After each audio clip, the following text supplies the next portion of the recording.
Welcome back to today's video where I want to do some updating on the 2018 Florida Senate election between Democrat incumbent Bill Nelson and Republican challenger Governor Rick Scott. We got a couple of polls that have come out recently, one from CBS News, one from NBC News.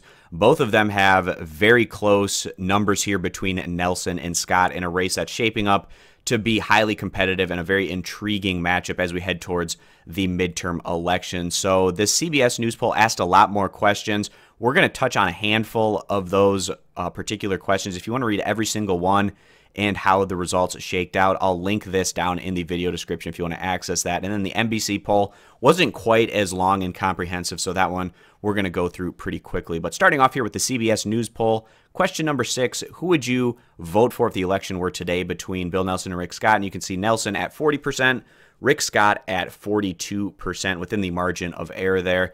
And in a state like Florida, you can expect pretty competitive results between Democrats and Republicans, especially when both candidates are as well known as these two individuals. So moving on here, do you approve or disapprove of the job Bill Nelson is doing? And his approval actually isn't as good in this poll as Rick Scott. And the fact that he's only down 2% in the vote compared to this discrepancy in the approval is a little bit surprising. So Bill Nelson, when you add it up, it's at 54% on the approval side compared to 46% disapprove, in comparison to Rick Scott, who's at 62% on the approve compared to 38% on the disapprove. And then also I want to touch on question number 12 here, which is closer to how you're thinking about voting in these upcoming midterms, and reward Congress for things that you like and that have gone right. Only 30% of people in this sample are going to vote that way compared to 70% of people that want to punish Congress for things that they have not been doing or have gone wrong. So you can take this two different ways. One way being they want to punish Republicans because Republicans control the House and the Senate, so they're going to cast potentially a vote for a Democrat. But then you could also take this on the other side where they're saying, well, Bill Nelson's my senator. I don't like how things are going, so I'm going to cast a vote in opposition to him. But either way, you could construe that particular question. Now I want to move on more towards the bottom of this poll and a couple of things that I found interesting. So first, we're going to go over the demographics here, particularly where the people are in terms of being Democrat or Republican. So if you add it up, on the Democrat side, 39% of the people in this poll identified as a Democrat.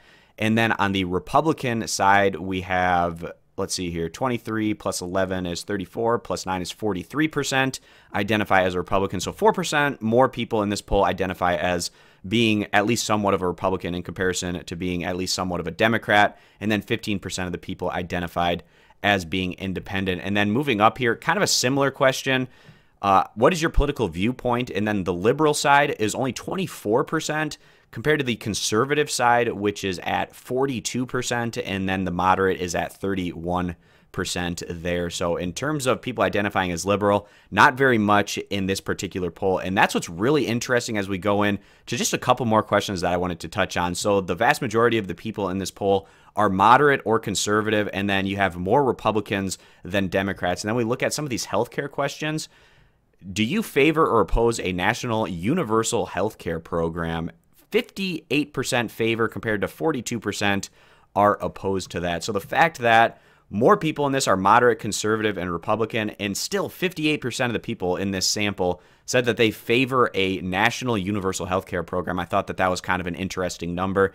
And then also in terms of the pre-existing conditions, the people in this poll feel like insurance companies should be required to offer insurance at the same rate as everyone else at 70%, even if you have a pre-existing condition. So in terms of the healthcare numbers on this particular poll, maybe because it's the state of Florida, you have a bit of an older population, a lot of people that are on Medicare, and then also you're going to have people that are on Medicaid as well, them being very much in favor of national universal health care because they like the particular health care they're getting from the government right now. But I thought those two numbers were kind of interesting. I just wanted to point them out. So now moving on to the NBC poll, which wasn't quite as comprehensive in how many questions that they asked, but a little bit larger of a sample size in terms of their registered voters compared to the likely voters in that CBS poll. So in this one, it says, if November's election for U.S. Senate in Florida were held today, whom would you support if the candidates are, and then they list them off here. So Bill Nelson at 49%,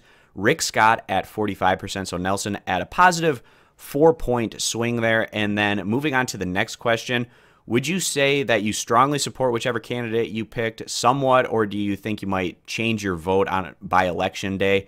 So in terms of the people that are locked in this particular poll, 86% have either strong or somewhat support, and then the people that might vote differently or are unsure are at just 14%. But in an election that's so close with all the polling, those 14% of voters are going to make the difference, and whoever makes that case more strongly over the coming months is probably going to go on and win this election at the end of the day. So thanks, guys, for stopping on in for today's video. Just wanted to update you on a couple of polls that came out and what's one of the most hotly contested Senate races here for 2018, and that's in the state of Florida. Thanks for stopping on in. Subscribe for more. Check out all of our polling videos over on our YouTube channel, and we hope to see you back here for future videos. Bye.